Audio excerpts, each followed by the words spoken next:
Stick எடுத்துக்கோங்க. ஒரு paper பின் இல்லைன்னா சேஃப்டி பின் எடுத்துக்கோங்க. ஒரு டிஷ்யூ பேப்பர், அடுத்து ஒரு பவுலும் கொஞ்சம் அதளவுக்கு கொஞ்சம் தண்ணி. இப்போ என்ன பண்ண போறோம்னா ஒரு எக்ஸ்பெரிமெண்ட் பண்ண போறோம். எப்படின்னா இந்த டிஷ்யூ இது மேலே போட்டுருவோம். இது ஃபுல்லாக நனைஞ்சிருச்சா, இந்த பின்னை எடுத்து இது மேலே போடுறோம். அப்போ இந்த ஸ்டிக் இருக்குல்ல, இந்த ஸ்டிக் மெதுவாக அந்த டிஷ்யூ தள்ளுறோம்.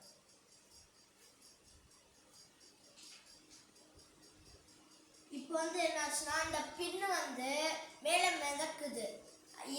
எதனாலனா அந்த ஏர் மாலிகுல்ஸ் எல்லாம் அந்த தண்ணி மேலே ஃப்ளாட்டாக இருக்கும்ல, அதை எப்படின்னா இந்த ஏர் மாலிகுல்ஸ் உள்ள இருக்கிறதுனா டைட்டாக பிடிச்சிக்கும். மேலே பிடிக்க முடியாததுனால அது ஸ்ட்ராங்காக இருக்கு. இப்போ நம்ம பின்னை போடும் போது உள்ளே போயிடும், அது உடச்சிட்டு உள்ளே போயிடும். இப்போ நம்ம டிஷ்யூ வச்சு பின்ன போடுறோம்னா அது மேலே நிற்கும்.